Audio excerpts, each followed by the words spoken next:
اونچی دیواروں والا فرنیچر سے بھرا ہوا وہ وسیع و عریض کمرہ شاید سیٹنگ روم کے طور پر استعمال ہوتا تھا۔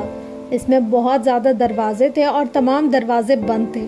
کمرے میں موجود واحد کھڑکی برآمدے میں کھلتی تھی اور اس کے آگے پردے تھے۔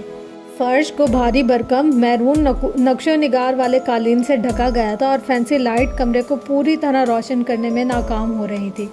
کم از کم کمرے میں سالار کو تاریکی ہی محسوس ہو رہی تھی۔ شاید یہ اس کے احساسات تھے یا پھر مجھے اپنے آپٹیشن سے آج ضرور ملنا چاہیے۔ قریب کے ساتھ ساتھ شاید میری دور کی بھی نظر کمزور ہو گئی ہے، سالار نے مایوسی سے سوچا۔ سینٹر ٹیبل کی دوسری طرف بیٹھی آمنہ کو وہ دیکھ نہیں پا رہا تھا۔ اس نے ایک بار پھر نظریں قالین پر جمائی، پھر اس نے یکدم آمنہ کو اٹھتے دیکھا۔ وہ دیوار کے پاس جا کر کچھ اور لائٹس آن کر رہی تھی۔ کمرہ ٹیوب لائٹ کی روشنی میں جگمگا اٹھا۔ فینسی لائٹ بند ہو گئی۔ سالار حیران ہوا، آمنہ نے پہلے ٹیوب لائٹ آن کیوں نہیں کی تھی؟ پھر اچانک اسے احساس ہوا وہ بھی نروس تھی۔ آمنہ دوبارہ پھر اس کے سامنے کاؤچ پر آ کر نہیں بیٹھی، وہ اس سے کچھ فاصلے پر سعیدہ ماں کے پاس ایک کرسی پر بیٹھی تھی۔ سالار نے اس بار اسے دیکھنے کی کوشش نہیں کی، وہ اسی طرح قالین کو گھورتا رہا۔ سعیدہ ماں کا صبر بالآخر جواب دے گیا۔ کچھ دیر بعد انہوں نے کھنگار کر سالار کو متوجہ کیا۔ کرو بیٹا وہ باتیں جو تم نے آمنہ سے تنہائی میں کرنی تھی، انہوں نے سالار کو بڑے پیار سے یاد دلایا۔ اتنی دیر سے چپ بیٹھے ہو، میرا تو دل ہول رہا ہے۔ سالار نے ایک گہرا سانس لیا، پھر سعیدہ ماں اور آمنہ کو باری باری دیکھا۔ کچھ نہیں، میں بس انہیں دیکھنا چاہتا تھا، اس نے اپنے لہجے کو حتی الامکان ہموار رکھتے ہوئے کہا۔ سعیدہ ماں کے چہرے پر بشاشت آ گئی۔ تو اتنی سی بات تھی اور فرقان نے مجھے ڈرا ہی دیا۔ ہاں ہاں ضرور دیکھو، کیوں نہیں، بیوی ہے تمہاری۔ وہ اٹھ کر کھڑا ہو گیا۔ آپ ان سے کہہ دیں کہ سامان پیک کر لیں، میں باہر انتظار کرتا ہوں۔ وہ دروازے کی طرف بڑھتا ہوا سعیدہ ماں سے بولا۔ آمنہ نے چونک کر اسے دیکھا۔ سعیدہ ماں بھی حیرانی سے اسے دیکھ رہی تھی۔ مگر بیٹا تم تو صرف کچھ باتیں کرنا چاہتے تھے اس سے، پھر رخصتی، میرا مطلب ہے میں چاہتی تھی باقاعدہ رخصت کرو۔ اور سالار نے نرمی سے سعیدہ ماں کی بات کاٹی۔ آپ یہ سمجھ لیں کہ میں باقاعدہ رخصت کروانے کے لیے ہی آیا ہوں۔ سعیدہ ماں کچھ دیر اس کا چہرہ دیکھتی رہی، پھر بولی، ٹھیک ہے بیٹا، تم اگر ایسا چاہتے ہو تو ایسا ہی صحیح، مگر افطاری کے لیے رکو، چند گھنٹے ہی باقی ہیں، کھانا تو کھا کر جاؤ۔ نہیں، مجھے اور فرقان کو کچھ کام ہے، میں اسے صرف 1 گھنٹے کے لیے لے کر آیا تھا، زیادہ دیر رکنا ممکن نہیں ہے میرے لیے، وہ کھڑے کھڑے کہہ رہا تھا۔ لیکن اماں، مجھے تو سامان پیک کرنے میں بہت دیر لگے گی۔ آمنہ نے وہیں کرسی پر بیٹھتے ہوئے پہلی بار سالار کی گفتگو میں حصہ لیا۔ سالار نے مڑ کر اسے دیکھے بغیر سعیدہ ماں سے کہا، سعیدہ ماں آپ ان سے کہیں یہ آرام سے پیکنگ کر لیں، میں باہر انتظار کروں گا جتنی دیر یہ چاہیں۔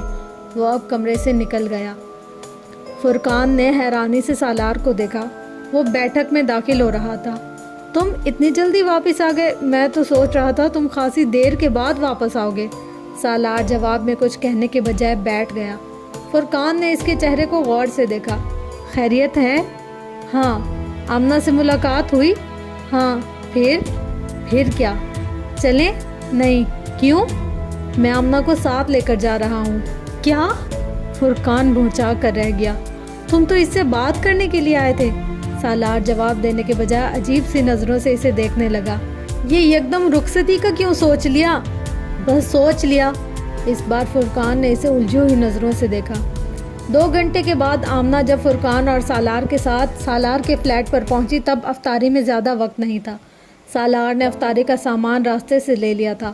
فرقان ان دونوں کو افطاری کے لیے اپنے فلیٹ پر لے جانا چاہتا تھا، مگر سالار اس پر رضامند نہیں تھا۔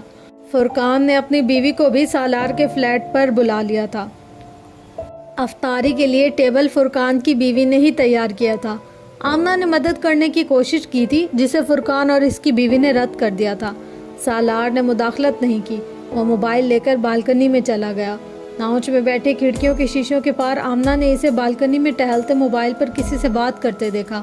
وہ بہت سنجیدہ نظر آ رہا تھا۔ اس نے سعیدہ ماں کے گھر سے اپنے فلیٹ تک ایک بار بھی اسے مخاطب نہیں کیا تھا۔ یہ صرف فرقان تھا جو وقتاً فوقتاً اسے مخاطب کرتا رہا تھا، اور اب بھی یہی ہو رہا تھا۔ سالار نے وہ خاموشی افطاری کی میز پر بھی نہیں توڑی۔ فرقان اور اس کی بیوی ہی آمنہ کو مختلف چیزیں سرو کرتے رہے۔ آمنہ نے اس خاموشی اور سرد مہری کو محسوس کیا۔ افطاری کے بعد وہ فرقان کے ساتھ مغرب کی نماز کے لیے نکل آیا تھا۔ فرقان کو مغرب کی نماز پڑھنے کے بعد ہاسپٹل جانا تھا۔ مسجد سے نکل کر فرقان کے ساتھ کار پارکنگ کی طرف آتے ہوئے فرقان نے اس سے کہا، تم بہت زیادہ خاموش ہو۔ سالار نے ایک نظر اسے دیکھا مگر کچھ کہے بغیر چلتا رہا۔ کیا تمہیں کچھ کہنا ہے؟ وہ مسلسل اس کی خاموشی کو توڑنے کی کوشش کر رہا تھا۔ سالار نے سر اٹھا کر آسمان کو دیکھا۔ مغرب کے وقت ہی دھند نمودار ہونے لگی تھی۔ ایک گہرا سانس لے کر اس نے فرقان کو دیکھا۔ نہیں، مجھے کچھ نہیں کہنا۔ چند لمحے ساتھ چلنے کے بعد فرقان نے اسے بڑبڑاتے سنا، میں آج کچھ بھی کہنے کے قابل نہیں ہوں۔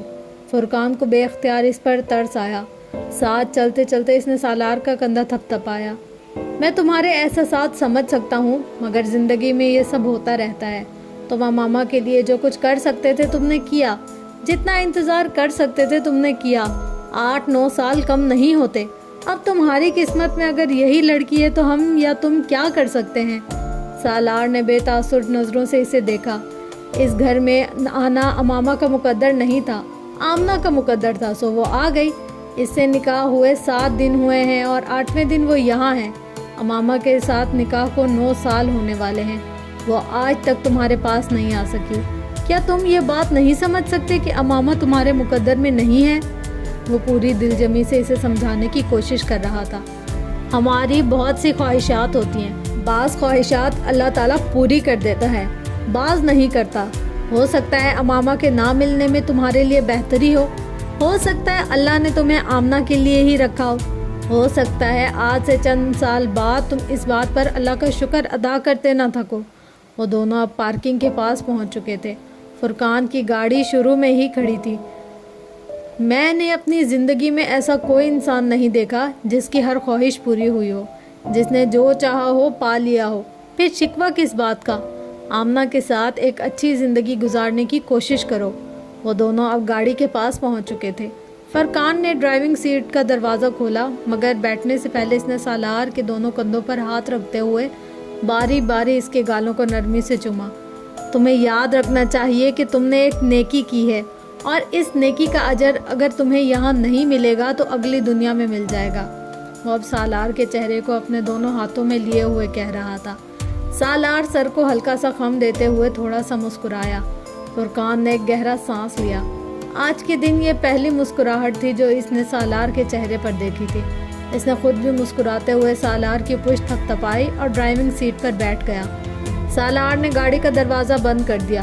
فرقان گاڑی میں چابی لگا رہا تھا جب اس نے سالار کو کھڑکی کا شیشہ انگلی سے بجاتے دیکھا۔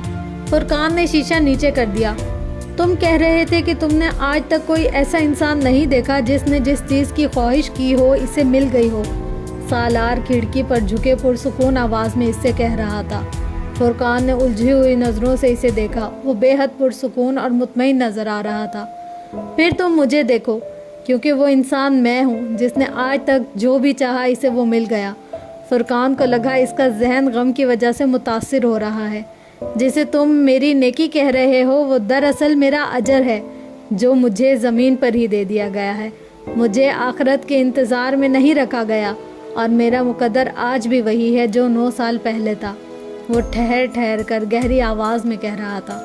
مجھے وہی عورت دی گئی ہے جس کی میں نے خواہش کی تھی۔ امامہ ہاشم اس وقت میرے گھر پہ ہے۔ خدا حافظ۔ فرقان دم بخود دور جاتے ہوئے اس کی پشت دیکھتا رہا۔ وہ کیا کہہ گیا تھا اس کی سمجھ میں نہیں آیا۔ شاید میں ٹھیک سے اس کی بات سن نہیں پایا، یا پھر شاید اس کا دماغ خراب ہو گیا ہے، یا پھر شاید اس نے صبر کر لیا ہے۔ امامہ ہاشم۔ سالار اب بہت دور نظر آ رہا تھا۔ لاہور پہنچنے کے بعد اس کے لیے اگلا مرحلہ کسی کی مدد حاصل کرنا تھا، مگر کس کی؟ وہ ہاسپٹل نہیں جا سکتی تھی۔ وہ جویریہ اور باقی لوگوں سے رابطہ نہیں کر سکتی تھی کیونکہ اس کے گھر والے اس کی دوستوں سے واقف تھے اور چند گھنٹوں میں وہ اسے لاہور میں ڈھونڈنے والے تھے، بلکہ ہو سکتا تھا اب تک اس کی تلاش شروع ہو چکی ہوتی، اور اس صورتحال میں ان لوگوں سے رابطہ کرنا خطرے سے خالی نہیں تھا۔ اس لیے صبیحہ کی صورت میں واحد آپشن رہ جاتا تھا، مگر وہ اس بات سے واقف نہیں تھی کہ وہ ابھی پشاور سے واپس آئی تھی یا نہیں۔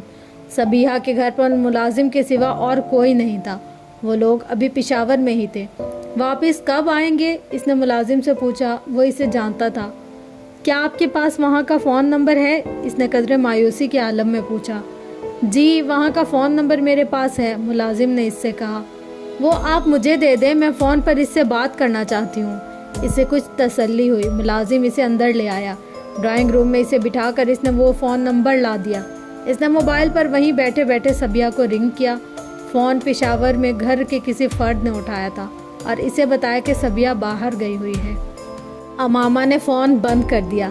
صبیہ سے میری بات نہیں ہو سکی، میں کچھ دیر بعد اسے دوبارہ فون کروں گی، اس نے پاس کھڑے ملازم سے کہا۔ تب تک میں یہیں بیٹھوں گی۔ ملازم سر ہلاتے ہوئے چلا گیا۔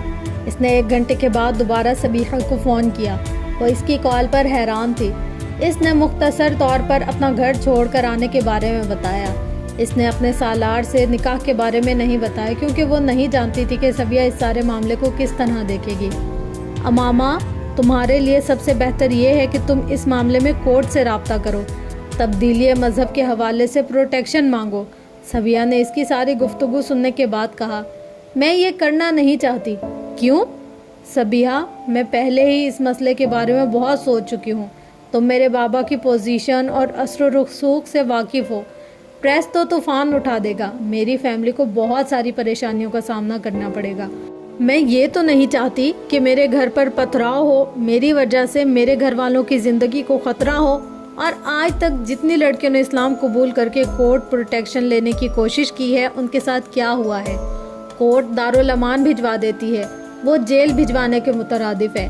کیس کا فیصلہ کتنی دیر تک ہو کچھ پتہ نہیں۔ گھر والے ایک کے بعد ایک کیس فائل کرتے رہتے ہیں، کتنے سال اسی طرح گزر جائیں گے کچھ پتہ نہیں ہوتا۔ اگر کسی کو کورٹ آزاد رہنے کی اجازت دے بھی دے تو وہ لوگ اتنے مسئلے کھڑے کرتے رہتے ہیں کہ بہت ساری لڑکیاں واپس گھر والوں کے پاس چلی جاتی ہیں۔ میں نہ تو دارالامان میں اپنی زندگی برباد کرنا چاہتی ہوں، نہ ہی لوگوں کی نظروں میں آنا چاہتی ہوں۔ میں نے خاموشی کے ساتھ گھر چھوڑا ہے اور میں اسی خاموشی کے ساتھ اپنی زندگی گزارنا چاہتی ہوں۔ میں تمہاری بات سمجھ سکتی ہوں امامہ، لیکن مسائل تو تمہارے لیے ابھی بھی کھڑے کیے جائیں گے۔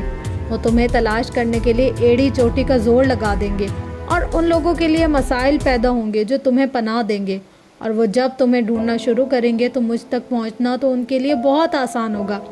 تمہاری مدد کر کے ہمیں بہت خوشی ہوگی، مگر میرے ابو یہی چاہیں گے کہ مدد چھپ کر کرنے کے بجائے کھل کر کی جائے، اور کورٹ اس معاملے میں یقیناً تمہارے حق میں اپنا فیصلہ دے گی۔ تم ابھی میرے گھر پر ہی رہو، میں اس بارے میں ملازم کو کہہ دیتی ہوں اور آج میں ابو سے بات کرتی ہوں، ہم کوشش کریں گے کل لاہور واپس آ جائیں۔ امامہ نے ملازم کو بلا کر فون اس کے حوالے کر دیا۔ صبیحہ نے ملازم کو کچھ ہدایت دی، پھر رابطہ منقطع ہو گیا۔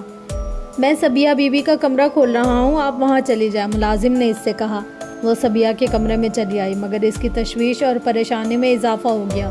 وہ صبیحہ کے نقطہ نظر کو سمجھ سکتی تھی۔ وہ یقیناً یہ نہیں چاہتی تھی کہ خود صبیحہ اور اس کی فیملی پر کوئی مصیبت آئے۔ اس معاملے میں صبیحہ کے اندیشے درست تھے۔ اگر ہاشم مبین کو یہ پتہ چل جاتا کہ اسے صبیحہ کی فیملی نے پناہ دی تھی تو وہ ان کے جانی دشمن بن جاتے۔ شاید اس لیے صبیحہ نے اس سے قانونی مدد لینے کے لیے کہا تھا، مگر یہ راستہ اس کے لیے زیادہ دشوار تھا۔ جماعت کے اتنے بڑے لیڈر کی بیٹی کا اس طرح مذہب چھوڑ دینا پوری جماعت کے منہ پر تماچے کے مترادف تھا، اور وہ جانتے تھے کہ اس سے پورے ملک میں جماعت اور خود ان کے خاندان کو کتنی ذک پہنچے گی، اور وہ اس بے عزتی سے بچنے کے لیے کسی حد تک جا سکتے تھے۔ امامہ جانتی نہیں تھی مگر اسے اندازہ کر سکتی تھی۔ وہ صبیحہ کے کمرے میں داخل ہو رہی تھی جب اس کے ذہن میں ایک جھماکے کے ساتھ سیدہ مریم سبت علی کا خیال آیا۔ وہ صبیحہ کی دوست اور کلاس فیلو تھی، وہ اس سے کئی بار ملتی رہی تھی۔ ایک بار صبیحہ کے گھر پر ہی مریم کو اس کے قبول اسلام کا پتہ چلا تھا۔ وہ شاید صبیحہ کی واحد دوست تھی جسے صبیحہ نے امامہ کے بارے میں بتا دیا تھا، اور مریم بہت حیران نظر آئی۔ تمہیں اگر کبھی میری مدد کی ضرورت ہو تو مجھے ضرور بتانا، بلکہ بلا جھجک میرے پاس آ جانا، اس نے بڑی گرم جوشی کے ساتھ امامہ سے ہاتھ ملاتے ہوئے کہا۔ بعد میں بھی امامہ سے ہونے والی ملاقاتوں میں وہ ہمیشہ اس سے اسی گرم جوشی کے ساتھ ملتی رہی تھی۔ وہ نہیں جانتی تھی کہ اسے اس کا کیوں خیال آیا تھا، وہ کس حد تک اس کی مدد کر سکتی تھی، مگر اس وقت اس نے اس سے بھی رابطہ کرنے کا فیصلہ کیا۔ اس نے موبائل سے فون کرنا چاہا مگر موبائل کی بیٹری ختم ہو چکی تھی۔ اس نے اسے ریچارج کرنے کے لیے لگایا اور خود لاؤنج میں آ کر اپنی ڈائری سے مریم کا نمبر ڈائل کرنے لگی۔ فون ڈاکٹر سبت نے اٹھایا تھا۔ میں مریم سے بات کرنا چاہتی ہوں, میں ان کی دوست ہوں. اس نے اپنا تعارف کروایا. اس نے پہلی بار مریم کو فون کیا تھا. میں بات کرواتا ہوں, انہوں نے فون ہولڈ رکھنے کا کہا. کچھ سیکنڈز کے بعد امامہ نے دوسری طرف مریم کی آواز سنی. ہیلو مریم, میں امامہ بات کر رہی ہوں. امامہ ہاشم؟ مریم نے حیرانی سے پوچھا. ہاں, مجھے تمہاری ضرورت ہے. وہ اسے اپنے بارے میں بتاتی گئی. دوسری طرف مکمل خاموشی تھی. جب اس نے بات ختم کی تو مریم نے کہا, تم اس وقت کہاں ہو؟ میں صبیہ کے گھر پر ہوں. مگر صبیہ کے گھر پر کوئی نہیں ہے, صبیہ پشاور میں ہے. اس نے صبیہ کے ساتھ ہونے والی گفتگو کے بارے میں اسے نہیں بتایا. تم وہیں رہو, میں ڈرائیور کو بھجواتی ہوں, تم اپنا سامان لے کر اس کے ساتھ آ جاؤ. میں اتنی دیر میں اپنے امی ابو سے بات کرتی ہوں. اس نے فون بند کرتے ہوئے کہا. یہ صرف اتفاق تھا کہ اس نے ڈاکٹر سب کے گھر جانے والی کال سالار کے موبائل سے نہیں کی تھی, ورنہ سکندر عثمان ڈاکٹر سب تلی کے گھر بھی پہنچ جاتے. اور اگر امامہ کو یہ خیال آ جاتا کہ وہ موبائل کے بل سے اسے ٹریس آؤٹ کرنے کی کوشش کریں گے تو وہ لاہور آ کر ایک بار بھی موبائل استعمال نہ کرتی. یہ ایک اور اتفاق تھا کہ ڈاکٹر سبت علی نے اپنے آفس کی گاڑی اور ڈرائیور کو اسے لینے کے لیے بھجوایا تھا, ورنہ صبیہ کا ملازم مریم کی گاڑی اور ڈرائیور کو پہچان لیتا, کیونکہ مریم اکثر وہاں آیا کرتی تھی اور صبیہ کے ساتھ ساتھ وہ لوگ بھی یہ جان جاتے کہ وہ صبیہ کے گھر سے کہاں گئی تھی. آدھے گھنٹے بعد ملازم نے ایک گاڑی کے آنے کی اطلاع دی. وہ اپنا بیگ اٹھانے لگی. کیا آپ جا رہی ہیں؟ ہاں, مگر صبیہ بیوی تو کہہ رہی تھی کہ آپ یہاں رہیں گی. نہیں, میں جا رہی ہوں. اگر صبیہ کا فون آئے تو آپ اسے بتا دیں کہ میں چلی گئی ہوں. اس نے دانستہ طور پر اسے یہ نہیں بتایا کہ وہ مریم کے گھر جا رہی تھی. وہ پہلی بار مریم کے گھر گئی تھی. اس کا خیال تھا کہ وہاں جا کر اسے ایک بار پھر مریم اور اس کے والدین کو اپنے بارے میں سب کچھ بتانا پڑے گا. وہ ذہنی طور پر خود کو سوالوں کے لیے تیار کر کے گئی تھی, مگر ایسا کچھ نہیں ہوا تھا. ہم لوگ تو ناشتہ کر چکے, تم ناشتہ کرو گی؟ مریم نے پورچ میں اس کا استقبال کیا تھا اور اسے اندر لے جاتے ہوئے کہا تھا. اندر لاؤنج میں ڈاکٹر سبت علی اور ان کی بیوی سے اس کا تعارف کروایا گیا. وہ بڑے اتفاق سے ملے. امامہ کے چہرے پر اتنی راسمینگی اور پریشانی تھی کہ ڈاکٹر سبت علی کو اس پر ترس آیا. میں کھانا لگواتی ہوں مریم, تم اس کا کمرہ دکھا دو اسے تاکہ یہ کپڑے چینج کر لے, سبت علی کی بیوی نے مریم سے کہا. وہ جب کپڑے بدل کر آئی تو ناشتہ لگ چکا تھا. اس نے خاموشی سے ناشتہ کیا. امامہ, اب آپ جا کر سو جائیں, میں آفس جا رہا ہوں. شام کو واپسی پر ہم آپ کے مسئلے پر بات کریں گے. ڈاکٹر سبت علی نے اسے ناشتہ ختم کرتے دیکھ کر کہا. مریم, تم اسے کمرے میں لے جاؤ. وہ خود لانچ سے نکل گئے تھے. وہ مریم کے ساتھ اپنے کمرے میں چلی گئی. امامہ, اب تم سو جاؤ, تمہارے چہرے سے لگ رہا ہے کہ تم پچھلے کئی گھنٹوں سے نہیں سوئی. عام طور پر تھکن اور پریشانی میں نیند نہیں آتی اور تم اس وقت اس کا شکار ہو گئی ہو. میں تمہیں کوئی ٹیبلٹ لا کر دیتی ہوں, اگر نیند آ گئی تو ٹھیک, ورنہ ٹیبلٹ لے لینا. وہ کمرے سے باہر نکل گئی. کچھ دیر بعد اس کی واپسی ہوئی. پانی کا گلاس اور ٹیبلٹ بیڈ کی سائڈ ٹیبل پر رکھتے ہوئے اس نے کہا. تم بالکل ریلیکس ہو کر سو جاؤ, سب کچھ ٹھیک ہو جائے گا. تم سمجھو کہ تم اپنے گھر میں ہو. وہ کمرے کی لائٹ آف کرتی ایک بار پھر کمرے سے باہر نکل گئی. صبح کے 9:30 بج رہے تھے, مگر ابھی تک باہر بہت دھند تھی اور کمرے کی کھڑکیوں پر پردے ہونے کی وجہ سے کمرے میں اندھیرا کچھ اور گہرا ہو گیا تھا. اس نے کسی معمول کی طرح ٹیبلٹ پانی کے ساتھ نگلی. اس کے بغیر نیند آنے کا سوال ہی پیدا نہیں ہوتا تھا. اس کے ذہن میں اتنے بہت سارے خیالات آ رہے تھے کہ بیڈ پر لیٹ کر نیند کا انتظار کرنا مشکل ہو جاتا. چند منٹوں کے بعد اس نے اپنے اعصاب پر ایک غنودگی طاری ہوتی ہوئی محسوس کی. وہ جس وقت دوبارہ اٹھی اس وقت کمرہ مکمل طور پر تاریک ہو چکا تھا. وہ بیڈ سے اٹھ کر دیوار کی طرف گئے اور اس نے لائٹ جلا دی. وال کلاک پر رات کے 11:30 بج رہے تھے. وہ فوری طور پر اندازہ نہیں کر سکی کہ یہ اتنی لمبی نیند ٹیبلٹ کا اثر تھی یا پھر پچھلے کئی گھنٹوں سے صحیح طرح نہ سو سکنے کی. وہ جو کچھ بھی تھا, وہ صبح سے بہت بہتر حالت میں تھی. اسے بے حد بھوک لگ رہی تھی, مگر وہ یہ نہیں جانتی تھی کہ گھر کے افراد اس وقت جاگ رہے ہوں گے یا نہیں. بہت آہستگی سے وہ دروازہ کھول کر لاؤنج میں نکل آئی. ڈاکٹر سبت علی لاؤنج کے ایک صوفے پر بیٹھے کوئی کتاب پڑھ رہے تھے. دروازہ کھلنے کی آواز سن کر انہوں نے سر اٹھا کر دیکھا اور اسے دیکھ کر مسکرائے. اچھی نیند آئی؟ وہ بڑی بشاشت سے بولے. جی. اس نے مسکرانے کی کوشش کی. اب ایسا کریں کہ وہ سامنے کچن ہے, وہاں چلی جائیں. کھانا رکھا ہوا ہے, گرم کریں, وہاں ٹیبل پر ہی کھا لیں. اس کے بعد چائے کے 2 کپ بنائیں اور یہاں آ جائیں.